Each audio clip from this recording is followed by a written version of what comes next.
All right, let's get right into it because what happened in the market today was a serious head scratcher. We got what looked like fantastic economic news, the kind of stuff that should have sent stocks flying. But nope, they did the exact opposite. So, what's going on? Let's crack the code on this jobs report paradox. This is the big question, right? A blockbuster jobs report hits the wires and the market tanks. It just doesn't seem to add up. It feels completely backwards.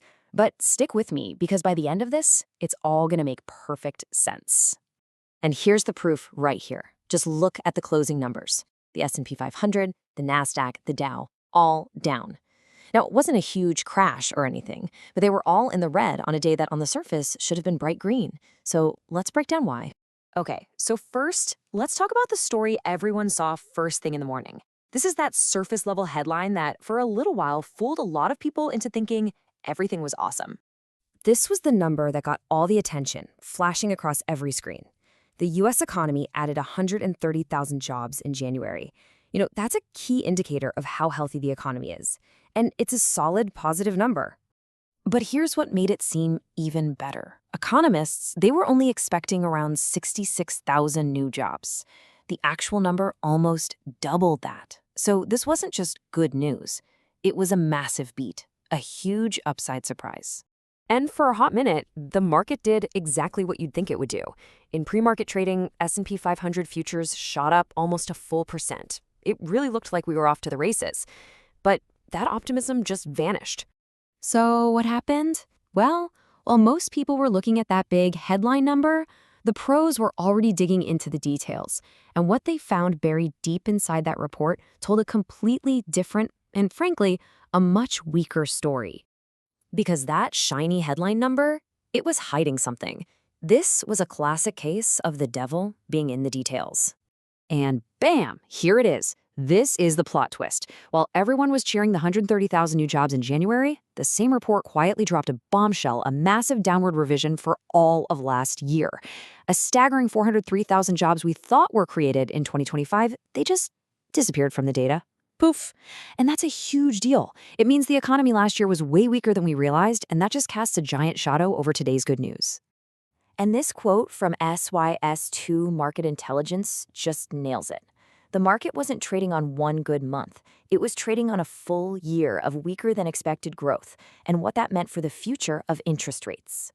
All right, so now let's connect those dots. How does a revision from last year lead to a sell-off today?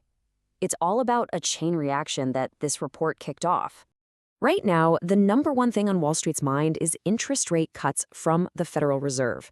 And ironically, a strong headline number, even with weak details, gives the Fed an excuse to keep rates higher for longer to make absolutely sure inflation is dead.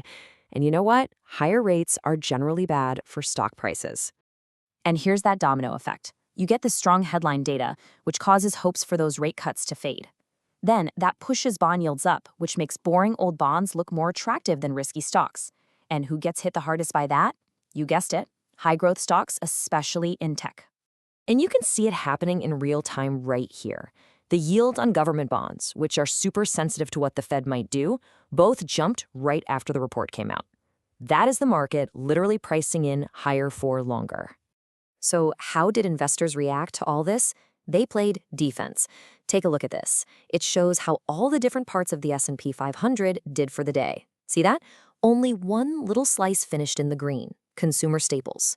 That's where you put your money when you're nervous, things people have to buy no matter what, like toothpaste and toilet paper. So all of this brings us to the most important question of all. What does this mean for you? What should an investor actually do right now? Well, the key here is caution, not panic. And this is probably the most important thing to get. Today was not a panic. The market didn't fall off a cliff. This was just a day of portfolio adjustment where smart money kind of recalibrated their expectations based on this new, more complicated data. It doesn't mean the whole market trend has changed. So, here's the game plan. First, this is not the time to make big emotional moves. Instead, maybe just check your portfolio. How defensively is it positioned? Because the economic picture just got a little fuzzier. It's also probably smart to keep some cash on the sidelines, not to hide, but to have some firepower when a clearer path forward shows up. And finally, just brace yourself. Expect more bumps in the road, especially with that big inflation report, the CPI, coming up real soon. And that kind of leaves us with the big question hanging in the air. The market's clearly being cautious right now, trying to figure out all these mixed signals.